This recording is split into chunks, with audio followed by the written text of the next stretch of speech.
The peaceful town of Crestview, known for its quiet streets and tight-knit community, rarely experienced anything out of the ordinary. At the heart of the town stood St. Gabriel's Parish, a modest stone chapel crowned with a towering statue of Pope John Paul II. Life here revolved around the rhythmic toll of the church bell each morning, signaling the town's steady pace. It was a typical Sunday morning when the church pews began to fill with familiar faces: Clara, the warm-hearted school librarian; Marcus, the kind but rugged blacksmith; and Lydia, the soft-spoken choir leader arranging hymn books at the back. Father Andrew, the parish priest, prepared for Mass in the sacristy. His graying hair and deeply lined face reflected years of devotion and service. Father Andrew's attention was momentarily drawn to the chapel's newest addition, a strikingly detailed statue of Pope John Paul II. It had been a gift from an anonymous donor and was sculpted with such precision that every fold in the robe and every line on the face seemed alive. Despite its craftsmanship, the statue left Father Andrew feeling oddly unsettled. He couldn't place why. Shaking off the feeling, he stepped into the nave and began Mass, his voice resonating through the quiet chapel. The congregation joined him in solemn prayer, the tranquil atmosphere lulling everyone into a collective sense of calm. That calm shattered when the chapel doors slammed open with a loud thud. Gasps rippled through the pews as Rusty, the town's beloved stray dog, darted in, his wiry reddish-brown coat glinting in the sunlight streaming through the stained glass. Normally cheerful and playful, Rusty was behaving strangely. His tail was stiff, and his wide eyes radiated alarm. Ignoring everyone, he bolted down the aisle, his claws clicking against the stone floor, and stopped abruptly in front of the statue. Rusty's loud, frenzied barking echoed through the chapel, drawing startled looks from the congregation.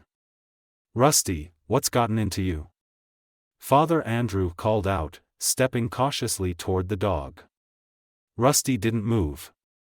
His gaze remained fixed on the statue, his barking growing more intense. "Maybe he's just excited," Clara whispered to Marcus, though her voice held uncertainty. Marcus shook his head.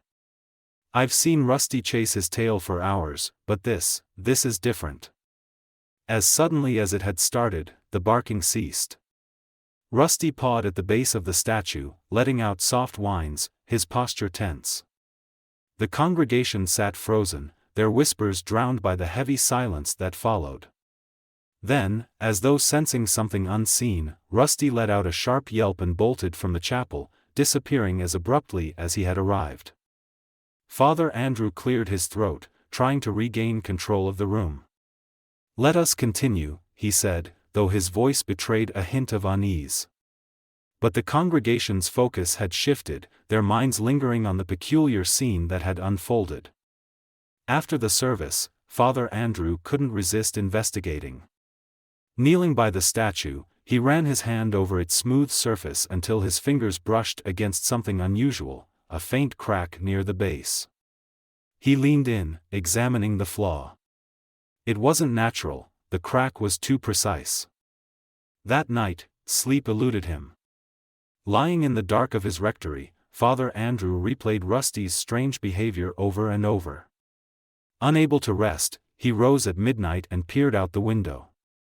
To his astonishment, there was Rusty, sitting silently outside the chapel, his eyes fixed on the doors as if keeping watch. "Still here, old boy?" Father Andrew murmured. A shiver ran down his spine, though he couldn't tell if it was the cold night air or the growing unease in his thoughts. Across town, Clara dozed off in her armchair, slipping into an uneasy dream. In it, the statue of Pope John Paul II loomed over her, its face stern. In a deep, resonant voice, it spoke, "Guard what lies beneath. Do not let it wake." She woke with a jolt, the dream leaving her chest tight with an unshakable sense of dread. Father Andrew's words hung heavily in the air. "It might be nothing," he said, though the weight in his tone betrayed his doubts. "But Rusty's behavior isn't something I can ignore." Clara frowned, her arms crossed tightly across her chest. "I dreamed about the statue last night," she admitted, her voice low but trembling. It said, "Guard what lies beneath. Do not let it wake." Her words sent a ripple of unease through the group. Marcus, standing near the altar with his broad shoulders squared, shook his head grimly. "I don't trust coincidences," he muttered, gripping the edge of a pew. "That dog knows something we don't." His words hung in the air, heavy and unnerving. Lydia, who was usually the first to dismiss superstitions, surprised everyone when she added softly, "Rusty isn't an ordinary dog. My grandmother used to say animals can see what we can't. If he's warning us, maybe we should listen." Before anyone could respond, the sound of sharp barking shattered the tense silence. Rusty had returned, standing at the chapel doors, his body rigid and his eyes fixed on the statue. His tail stood straight as an arrow, and his barks echoed through the chapel like a command. It was as if he was insisting they follow his lead. Father Andrew sighed deeply, reaching for the flashlight he kept near the lectern. "Well," he said, his voice steady despite the unease creeping into his heart, "let's see where this leads." He glanced at Clara, Marcus, and Lydia, who exchanged uneasy glances before nodding. Grabbing what tools they could find, crowbars, chisels, and lanterns, they followed Rusty down the aisle. The dog darted forward, his movements purposeful, his nails clicking against the stone floor as he stopped directly in front of the statue of Pope John Paul II. Rusty circled the statue, barking and pawing insistently at its base. His behavior left no doubt in anyone's mind. Whatever was hidden beneath the statue needed to be uncovered. Marcus and Father Andrew knelt at the foot of the statue, their breath shallow with anticipation. Father Andrew placed a hand on the faint crack he'd noticed the day before. "This is it," Marcus murmured, gripping the crowbar tightly in his calloused hands. "We're going to find out what this dog has been trying to tell us." With steady but tense movements, Marcus wedged the crowbar into the crack, and Father Andrew followed suit with his chisel. The sound of scraping metal against stone filled the chapel, mingling with Rusty's occasional whines. The others watched in tense silence, the weight of anticipation pressing down on them. Finally, after what felt like an eternity, the stone gave way with a groan, revealing a hollow space beneath. Cool, stale air escaped the opening, carrying with it the faint scent of earth and decay. Inside the hollow space lay a small, weathered box, its surface etched with intricate symbols that none of them recognized. The group stared at it, frozen by a mix of awe and apprehension. Father Andrew hesitated, his hand hovering over the box as if he feared it might burn him. "Whatever this is," he murmured, "it's been hidden for a reason." At last, he reached for the box, and the moment his gloved fingers touched it, an unnatural chill ran through him. "It's cold," he said, glancing at the others. "Unnaturally cold." Rusty let out a low whine, his tail wagging nervously, as if encouraging them. Clara stepped closer, her face pale but curious. "Should we open it?" she asked, her voice barely above a whisper. Father Andrew shook his head firmly. "Not here. Not yet. We don't know what we're dealing with." Together, they carried the box to the rectory and locked it in the safe. The air inside the chapel seemed to grow heavier as they walked away, though Rusty remained behind, his vigilant eyes fixed on the hollow space beneath the statue. Father Andrew paused at the chapel doors, glancing back at the dog. A knot of unease tightened in his chest. Whatever they had uncovered, it was only the beginning of a mystery far greater than they had imagined. The heavy silence in the chapel was broken by a faint, eerie creak. The doors of St. Gabriel's slowly opened on their own, the sound cutting through the stillness like a warning. Father Andrew turned sharply, expecting to see a parishioner entering early for prayer. But there was no one. The doorway stood empty, the cold morning air drifting in, carrying with it an unsettling sense of foreboding. Clara, standing just behind him, gripped the edge of the nearest pew and whispered, "Did you see that? The door, it just opened by itself." Her voice trembled as her wide eyes darted from the door to Father Andrew. Father Andrew felt his fingers tighten around the altar railing, his knuckles whitening. "I saw," he replied, his voice low and taut. Something was happening, something beyond explanation. He couldn't shake the growing sense that the chapel, the box, and the events of the past day were all connected in ways he couldn't yet understand. The locked box in the rectory safe was the only tangible piece of the mystery they had uncovered, but everything else, the strange behavior of Rusty, the ghostly images in the windows, and now the seemingly alive chapel doors, pointed to a deeper, more dangerous secret. Father Andrew glanced over at Clara. "Where is Rusty?" he muttered, almost to himself. "He was here last night, guarding the chapel. It's like he knew something was coming. And now, he's gone." Clara shook her head, her hands clasped tightly in front of her. "I don't know," she said softly. "Rusty's always around, Father. He's never just disappeared like this." Her voice wavered with worry. "What does this mean?" Father Andrew didn't answer immediately. His gaze drifted to the stained glass windows that lined the chapel walls. The peaceful depictions of saints and angels had twisted into grotesque forms overnight.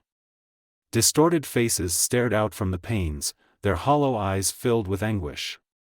Some seemed to move, as though trapped within the glass and struggling to escape. The sight made Father Andrew's chest tighten with dread. "They're watching us," Clara whispered, her voice barely audible as her eyes remained fixed on the glass. "The faces, they look so real. It's like they're begging for help."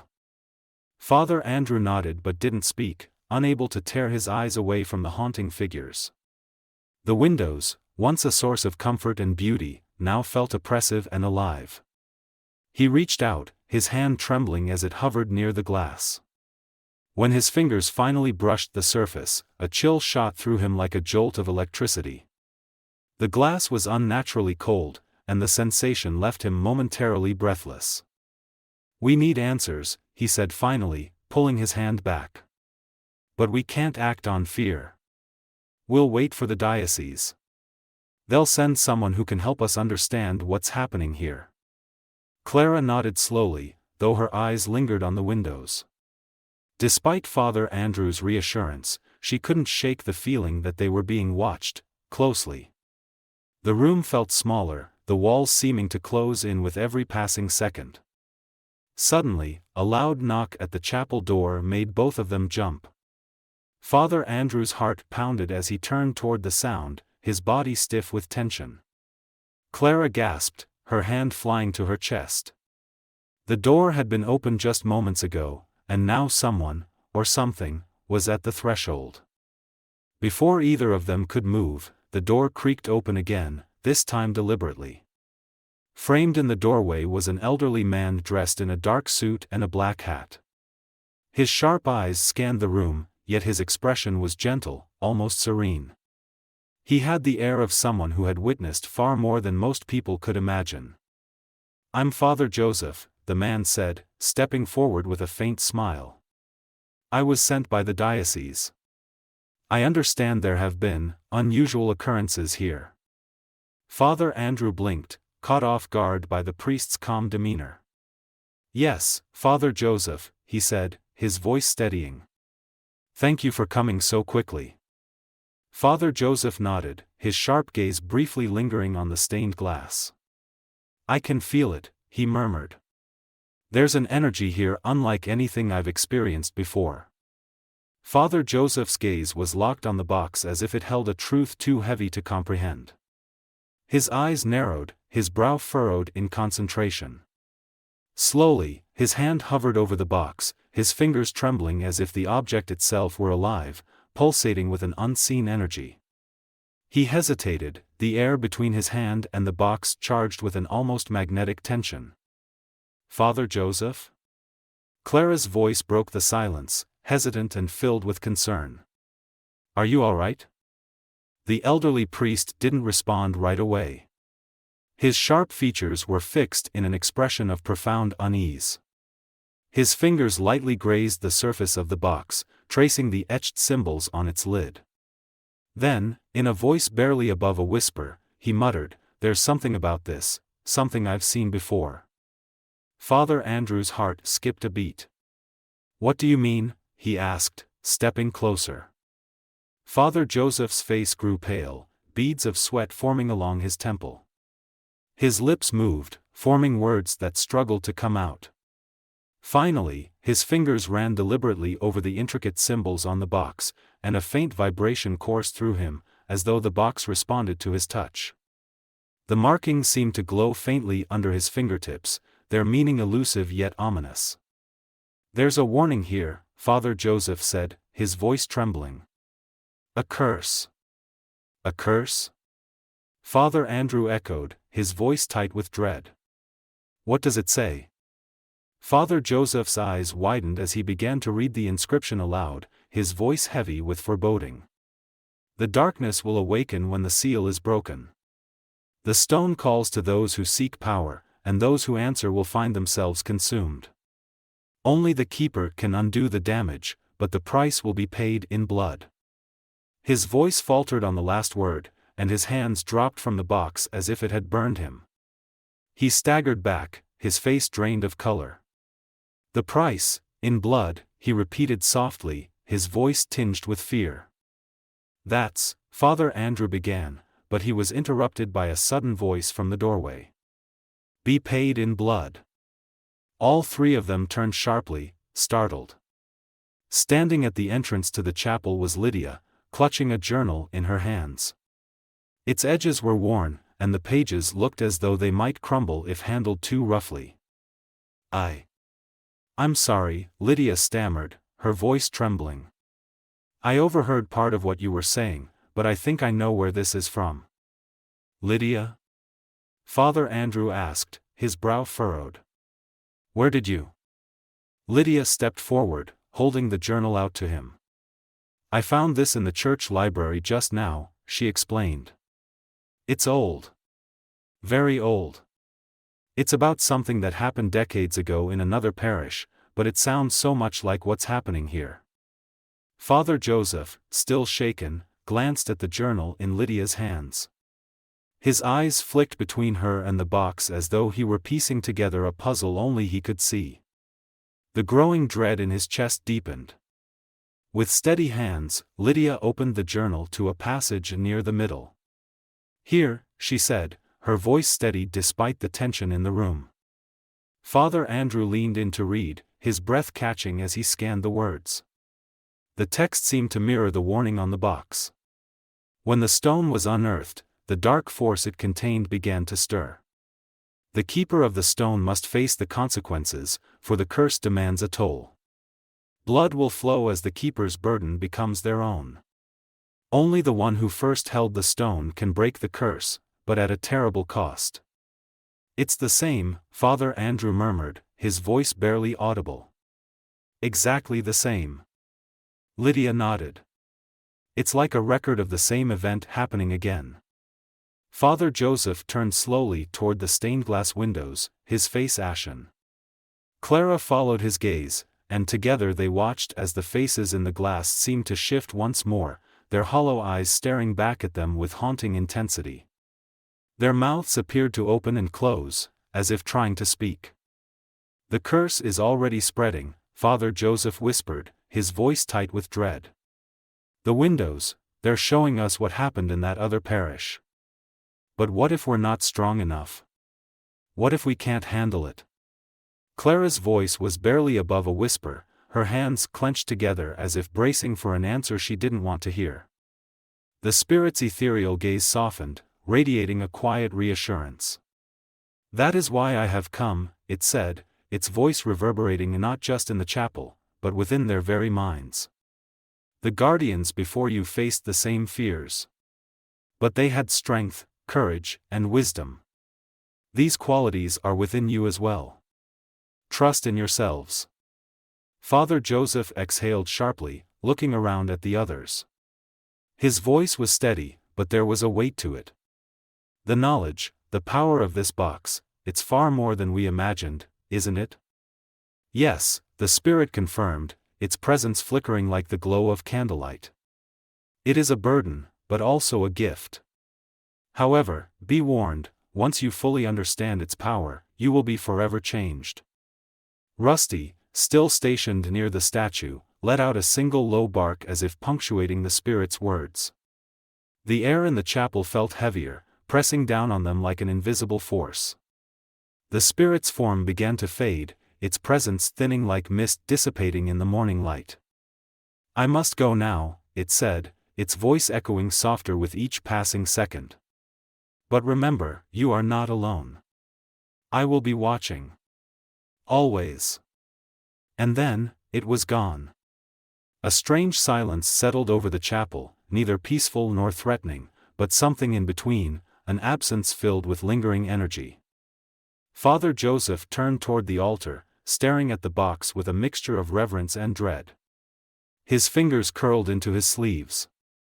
"The road ahead won't be easy," he murmured, his voice more to himself than to the others.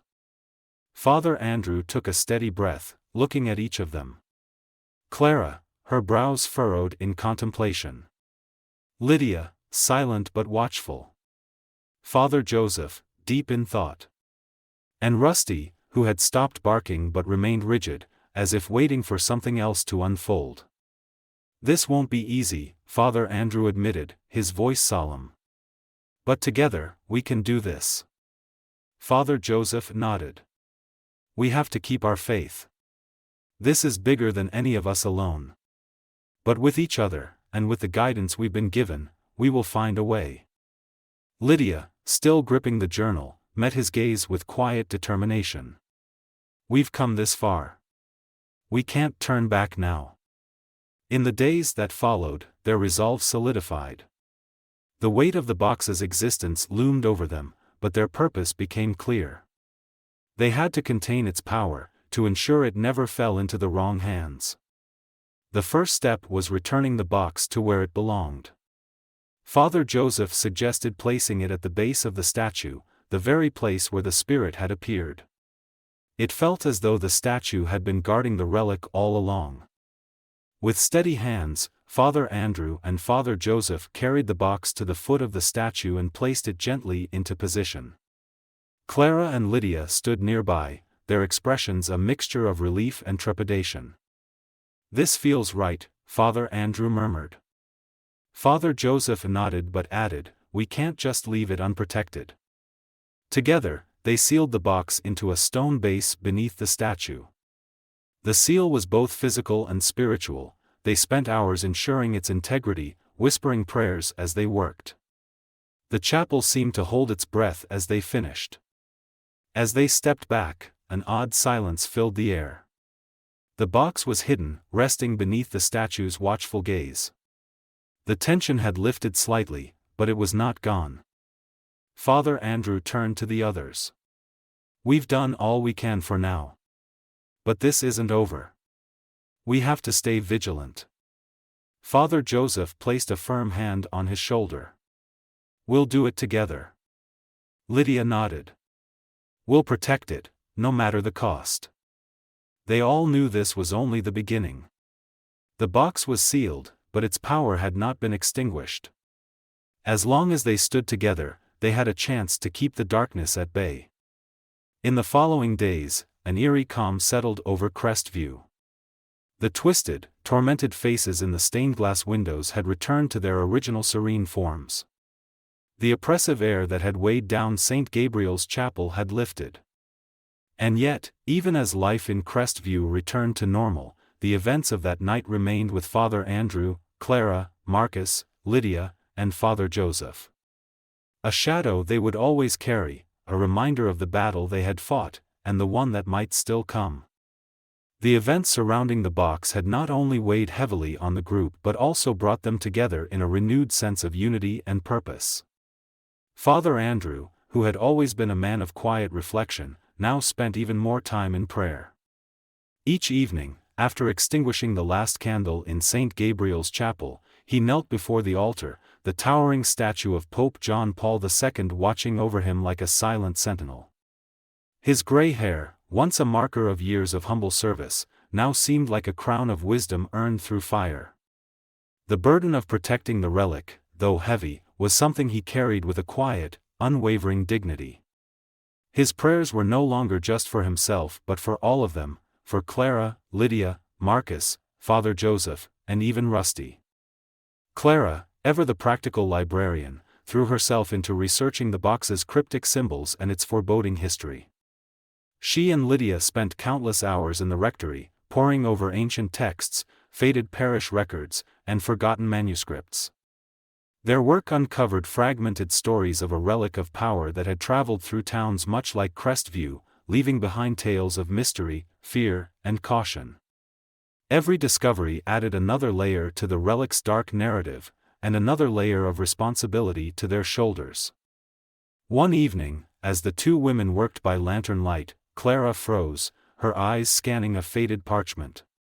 "This passage," she whispered, awe tinging her voice, "it speaks of guardians who stood against the darkness. Just like us." Lydia leaned closer, her brown hair catching the soft glow of the lantern. "It says they were tested, not just by external forces but by their own fears and doubts. That's what made them worthy." Clara nodded, her black hair brushing against her cheek.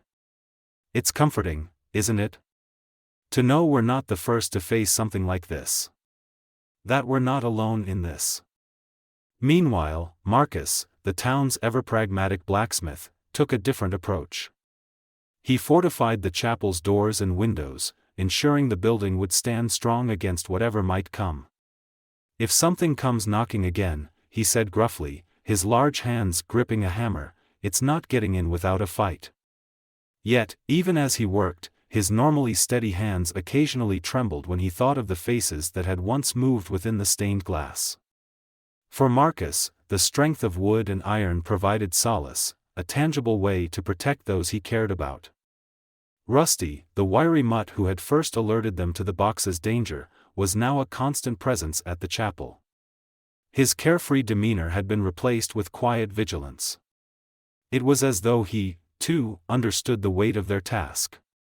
Rusty could often be found sitting near the statue of Pope John Paul II, his reddish-brown fur gleaming in the sunlight that now seemed less menacing. Parishioners who visited the chapel noticed the dog's watchful eyes, which seemed to possess an almost human understanding. Father Joseph, the elder priest, became a wellspring of wisdom and calm reassurance for the group. His sharp eyes, framed by bifocal glasses, missed nothing. Yet behind his composed exterior, he wrestled with his own doubts.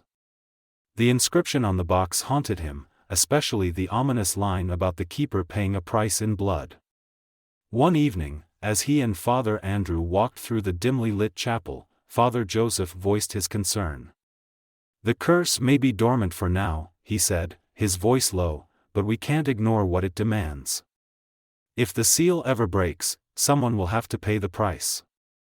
Father Andrew met his gaze, his gray eyes steady. "Then we'll be ready. Whatever it takes, we'll protect this parish." The turning point came on a stormy night, weeks after the box had been sealed. A violent thunderstorm swept through Crestview, rattling windows and shaking the earth with its fury. Lightning illuminated the chapel in sharp, fleeting flashes, casting eerie shadows across its walls. Rusty barked furiously at the doors, his hackles raised, as the storm howled outside. Father Andrew, awakened by the commotion, rushed to the chapel, where he found Clara, Lydia, Marcus, and Father Joseph already gathered. Their faces were pale but determined. The storm felt alive, almost sentient, as though it were testing their resolve.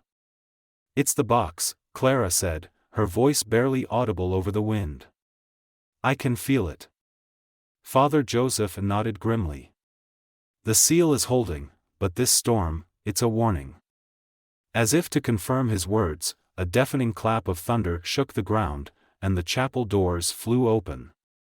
For a moment, the group froze, their hearts pounding. But there was no intruder, only the storm, its fury spilling into the sacred space. Father Andrew stepped forward, his voice steady despite the chaos. "We've faced worse than this. We won't falter now." Rallying together, they secured the doors against the storm, their combined efforts pushing back the tempest. Hours passed in tense silence, but eventually, the storm waned, leaving an eerie stillness in its wake. The box remained untouched, its seal unbroken, a testament to their unity and determination. And in the days that followed, the fear that had once gripped them was replaced by quiet confidence. They had faced the storm, and the darkness within themselves, and emerged stronger. The story of Father Andrew, Clara, Lydia, Marcus, Father Joseph, and Rusty teaches us that courage, faith, and unity are essential when facing the unknown.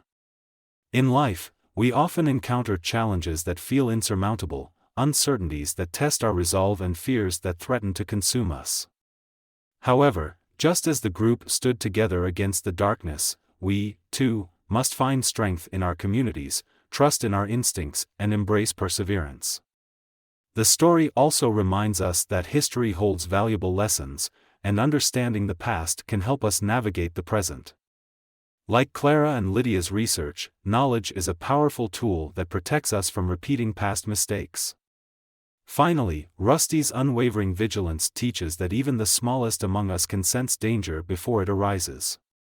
In a world filled with unseen forces, both literal and metaphorical, staying aware, working together, and holding firm in our values can keep the darkness at bay.